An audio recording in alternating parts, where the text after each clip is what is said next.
tadi saksi menerangkan bahwa penghentian penyelidikan itu tidak dikenal di dalam KUHAP. Lalu saksi kan latar belakangnya reserse, bahkan pernah belajar ke Amerika ya. Nah, pertanyaan saya, jika menghadapi satu perkara seperti itu, bagaimana seharusnya yang dilakukan oleh seorang penyelidik? Ya, jadi dari awal sudah saya katakan, pertama jelas harus ada laporan polisi. Harus ada laporan polisi. Jadi kemudian setelah laporan polisi diterbitkan surat perintah dimulai penyidikan. SPDP. Ya. Karena dalam KUHAP penjelasan dari pasal-pasal tersebut, penyelidik itu tidak bisa bekerja sendiri dengan membuat surat perintah penyelidikan. Penyelidikan itu atas perintah penyidik. Penyelidik bekerja atas perintah penyidik. Penyelidik bekerja atas perintah penyidik. Berarti harus ada surat perintah berdasarkan laporan polisi dan SPDP. Ya. Gitu loh. Jadi kalau dikeluarkan surat perintah penyelidikan kemudian diperiksa lapor, kemudian dihentikan SP2 lidik, penyelidikan itu pekerjaan sepanjang masa, nggak bisa berhenti.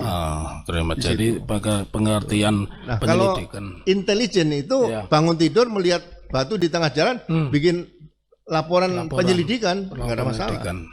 Mungkin ada yang masang mau ngadakan begal dan sebagainya. Itu intel. Tapi kalau reserse harus ada laporan polisi, bukan dumas, bukan laporan biasa. Pertanyaan selanjutnya, bisa tidak di dalam penyelidikan itu mengadakan penyitaan barang bukti begitu? Penyelidikan. Penyelidikan tidak bisa melakukan penyitaan. Penyelidikan tidak bisa melakukan. Karena penyitaan itu harus minta penetapan pengadilan. Pengadilan menerbitkan penetapan pengadilan harus ada laporan polisi.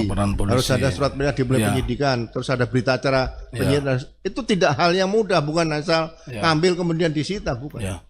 Tadi ditanya rekan kami dan oleh majelis hakim, saksi menerangkan mengikuti perkembangan tentang ijazah. Apakah saksi mengikuti berita bahwa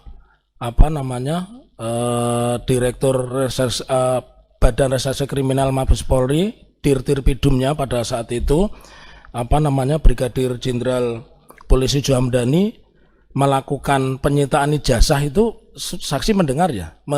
Mendengar ya. Menurut saksi, pengalaman yang begitu panjang sebagai reserse dan khususnya penyidik, apakah itu dibenarkan? Ya, tadi saya jelaskan kepada Yang Mulia Hakim sama Pak Hakim tadi, kalau itu disita menjadi barang bukti, berarti itu barang hasil kejahatan. Barang hasil kejahatan. Secara tersurat dan tersirat seperti itu seharusnya. Begitu ya. Baik.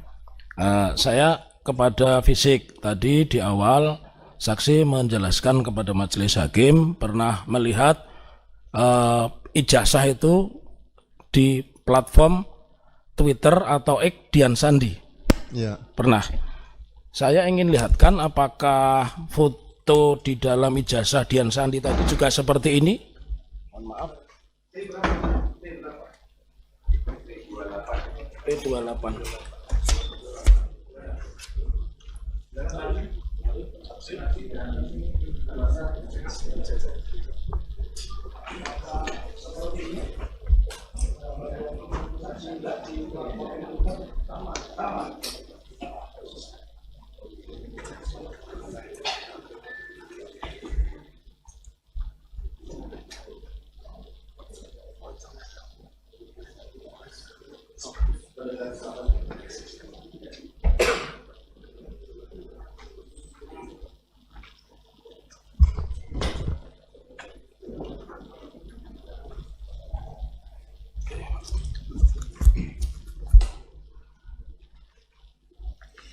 Baik, kami lanjutkan kembali bahwa tadi kepada saksi kami tunjukkan tentang gambar di buku reuni. Jadi saksi belum pernah lihat buku reuni ya, baru hari ini ya. Belum hari ini. Tapi gambarnya sama. Sumbernya sama. Ya.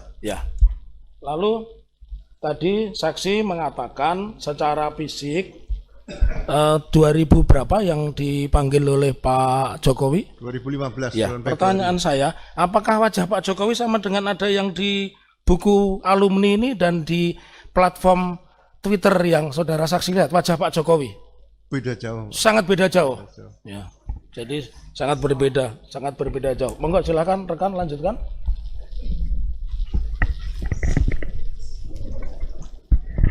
izin Jenderal. Selanjutnya kami panggil saksi. Tadi sudah ditanyakan oleh rekan-rekan kami untuk tentang masalah penyitaan. Jadi menurut saksi, dalam kepolisian itu ketika sudah ada penyitaan, itu apakah tidak boleh ditunjukkan kemana-mana atau boleh? Karena dalam pemberitaan yang kita ketahui, ketika itu barang yang begitu diributkan berupa ijazah ini katanya sudah dipegang oleh kepolisian, tetapi di dalam berita lain kemudian ada seseorang politisi itu datang ke rumah dan melihatnya. Nah, ini kan menjadi sebuah kebingungan di masyarakat. Menurut saudara saksi? Ya, jadi yang jelas kalau itu di dokumen yang ijazah tadi sudah disita oleh penyidik atau kepolisian, berarti ada dugaan dokumen itu adalah barang bukti. Menjadi barang bukti. Untuk menyita barang bukti, karena ini kan bukan tertangkap tangan nih, ya kan? Bukan hot pursuit, jadi tetap meminta penetapan pengadilan dulu. Nah, minta penetapan baru disita barang ini.